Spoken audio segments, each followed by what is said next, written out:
KCR Velama team ఆఫీసర్లు 50,000 కోట్లు వెనకేసుకున్నారు. ORR టెండర్లపై విచారణ జరుపుతున్నామని వెల్లడి. వాస్తవానికి ఈ కుల ప్రస్తావన తీసుకురావడం అనేది తప్పు. ఈ దేశంలో, ఈ రాజకీయంలో, ఈ ప్రజల్లో, ఈ వ్యవస్థలో పట్టిన దరిద్రమే ఇదే.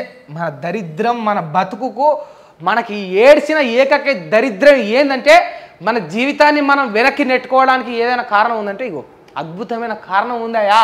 అది ఏందయా అంటే ఆ కారణం పేరే కులం. మన జీవితం దరిద్రంలోకి నెట్టివేయబడ్డానికి మొట్టమొదటి కారణం మనకేమైనా కనిపిస్తుంది అంటే అది కులం.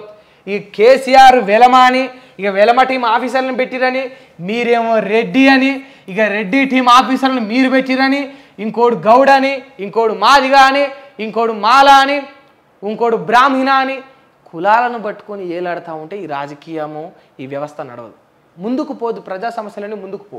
నేనేమంటా ఉన్నా అంటే మీరు ఇప్పుడు చెప్పిండ్రు, నువ్వు ఆయనను వెలమ అంటావు, ఆయన నిన్ను రెడ్డి అంటాడు. నువ్వు ఆయనను వెలమ అంటావు, ఆయన నిన్ను రెడ్డి అంటాడు.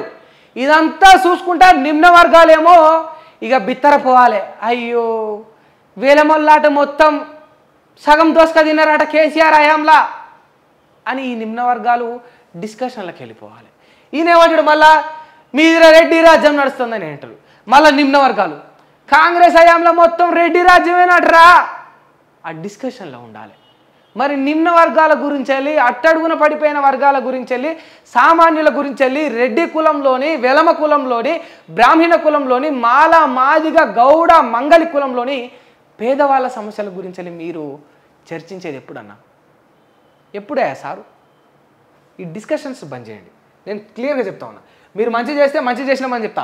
రేవంత్ రెడ్డి గారు హాస్పిటల్ విషయంలో, అధికారుల విషయంలో ఇటువంటి ఆలోచన తీసుకొని ముందుకు పోతారంటే శభాష్ అని మేము చెప్పినాం. ఈ కుల ప్రస్తావన బంద్ చేసి వాస్తవాలను వెలికి తీసే దిశగానే మీరు పనిచేస్తే చాలా బాగుంటుంది. ఈ రాష్ట్రానికి, ప్రజలకు, దేశానికి, భవిష్యత్తులో మీకు, మీ రాజకీయ పార్టీలకు కూడా కుల ప్రస్తావన వద్దు. ఎవరంటే తర్వాత తెలుసుకుందాం. నీ మనుషులను పెట్టిండని చెప్పు. ఈ కులాన్ని ప్రొజెక్ట్ చేస్తూ పోవడం వల్ల ఒరిగేది ఏం లేదు. వాడు నిన్నంటాడు, నువ్వు వాడిని అంటావు. ఇందాక చెప్పిన కదా, ఒకరినొకరు అనుకోనికే సగం టైం గడిచిపోతుంది. సమస్య గురించి పైకి లేవనెత్తు.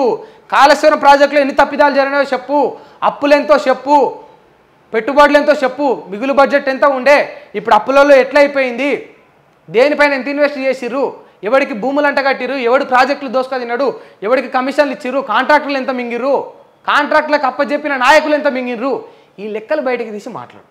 ఇక వాడు, వాని కులము, వాని మతము, ఇక వాని డ్రాయరు, వాని ప్యాంటు, వాని లంగా, జనాలకి ఇది మంచిది కాదు. దానివల్ల జనాలకు ఉపయోగం లేదు. ఇది కేవలం విమర్శించే విధంగానే ఉంటుంది. సరే, కూలిపోయే కాళేశ్వరం ప్రాజెక్టు కట్టిండు, అంత కూలిపోతలేదు కానీ కొంత కూలిపోతుంది. కొంత ఇక వాళ్ళు ఏమంటా ఉన్నారంటే మంచి చేసిన కాడ ఖచ్చితంగా షేడ్ ఉంటుందని కొందరు.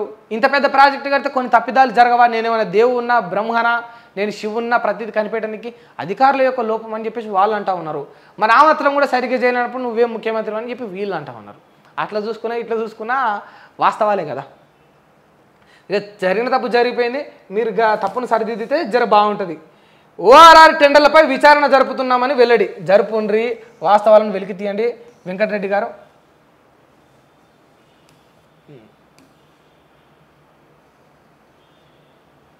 గౌరవం లేదు, వారి శ్రమకు తగిన ఫలితం దక్కట్లేదు. ఎవరు? రాహుల్ గాంధీ అంటా ఉన్నారు. ఏమంటా ఉన్నాడు అంటే మరి సెకండ్ క్లాస్ సిటిజన్లుగా చూస్తున్నారు అని రాహుల్ గాంధీ అంటా ఉన్నాడు. ఎవరిని? ఢిల్లీలో ఎన్నికల ప్రచారం పెరిగిన ధరలతో ఎలా బతకాలని ఒక మహిళ కన్నీరు పెడతా ఉంది.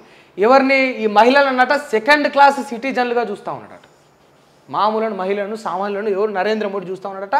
ఇక పెరిగిన ధరలతో ఎలా బతకాలని ఓ మహిళ ఇక బోరును ఏడ్చుకుంటా రాహుల్ గాంధీ మీద పడిపోయింది. ఇక కాంగ్రెస్ హయాంలో మొత్తం 350 రూపాయలకే, 350 రూపాయల నుంచి 400 రూపాయలకే మనకు ఈ గ్యాస్ సిలిండర్ అనేది దొరికేది.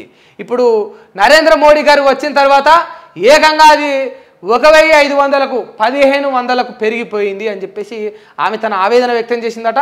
అండగా ఉంటామని రాహుల్ గాంధీ ఓదార్చిండు. ఈ వార్త కూడా చూద్దాం. బీజేపీకి మహిళలు అంటే గౌరవం లేదని కాంగ్రెస్ సీనియర్ నేత రాహుల్ గాంధీ అన్నారు.